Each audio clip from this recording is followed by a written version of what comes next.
Minis. We're going to be talking about a little problem that some folks had that mentioned it to me about assembling the drop pod and how it was the bane of their existence. Well, it's not all that bad. I wish I had, thought about doing this sooner, and I apologize. There's a method, to doing this, and one of the biggest rules when you're selling this deal is patience. You've got to let some things dry, and if you do everything the way I've been talking about, where you're doing it in steps and one thing's drying while you're working on something else, it helps out a lot better. But the main thing that most people, I think, have the problem with is in the center here, this center console thing, specifically these points right here. There are 5 of them, and if we take a look at the instructions,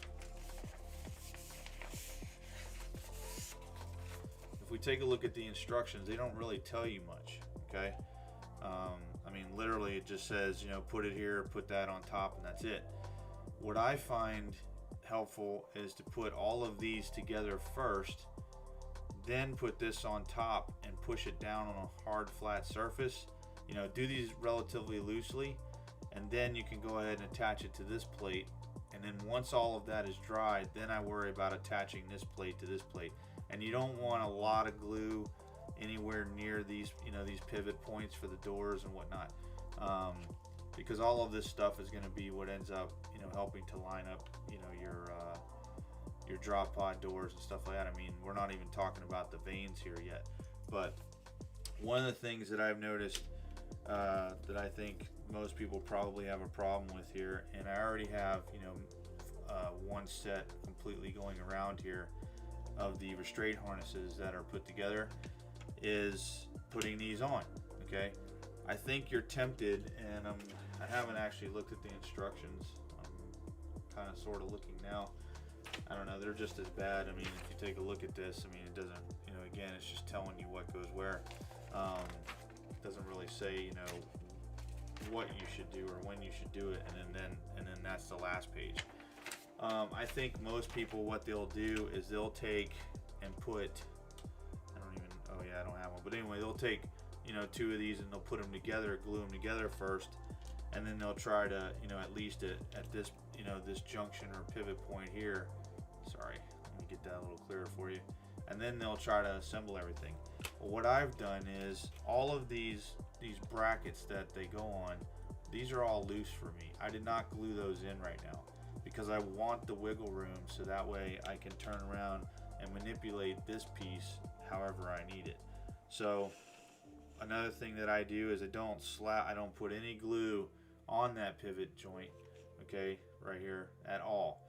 All I'm gonna do is fit it in there, and I'm gonna leave it alone. I'm only gonna put glue on the contact points of the actual restraint harness, and I'm not putting a lot on there, just a tad bit, because you're gonna end up getting glue on your hands and everything else. But if you watch me, I fit this point in first, okay, from the side here, and you can already see that if you look, as I go to push that in, you can already see this thing start to move out of my way, just like that. All right, and that's okay. And then I just work it in, and it sits there, and it's completely fine. Okay. And then I'm going to continue to do that all the way around. Now you may be asking yourself, well, I mean, are you just going to leave it like that? No, I'm going to go back and glue it, but it's not a rush. And I mean, honestly, it's not going anywhere. So, I mean, if you forgot to glue it, don't want to glue it, whatever the case is, I mean, you could probably get away with that, to be honest with you. Now, you may run into a problem like I am right here, where the restraint harness itself, the contact points do not want to necessarily fit inside of the holes. If that's the case, you may have to trim them down slightly. I've had that happen a little bit, but it just depends, on what's going on. But I mean, it's not, this is not the chore that, a lot of folks, really think that it is. Yeah, see how those won't go in any further? So I've got, you know, I'm going to take a look at the problem.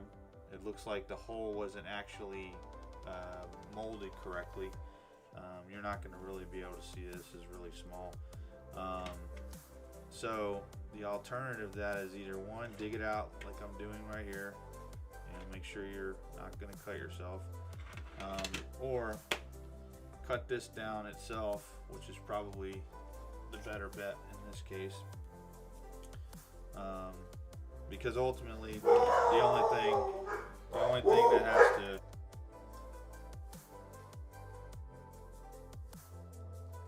my apologies. The only thing that has to contact is this part, you know, right here on the very edge.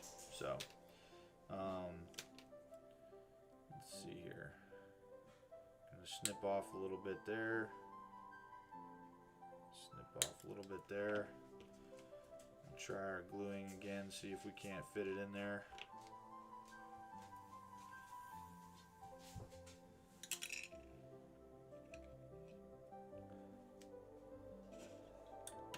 Back in there.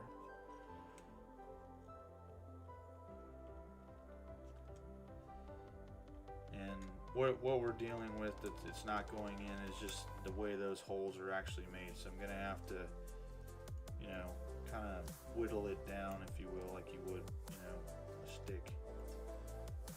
For those of you that have been out camping or anything like that.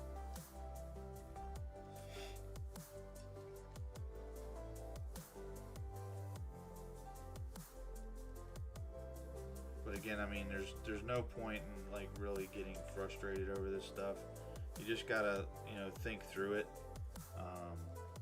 You know, there's a solution. You know, should it be perfect? Well, I mean, I guess the argument could be made, yes, because we pay so much money for these models. But I mean, the reality is, it is what it is. And I mean, this model's been sitting in this box for, you know, years, and I'm just now putting it together. So there's, you know, it's not like, I mean, I guess I could go back to GW and say, hey, you know, what the heck, but you know, what's the point really? Put a little bit of glue on there. I think we've worn all the glue off.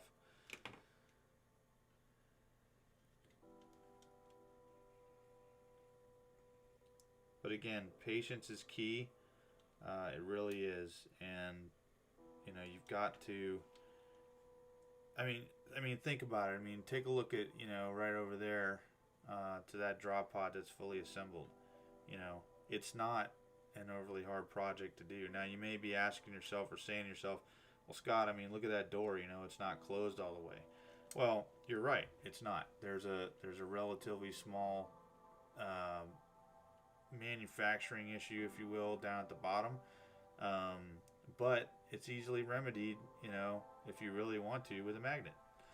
And that's exactly what I plan to do. Is I plan to put, you know, I plan to take a magnet of some type and put it somewhere here, you know, because it's nothing that, you know, really affects gameplay, and then put another one up here, and then that will, you know, clearly, you know, when I close this shut, that will hold it shut, you know, for when I want to.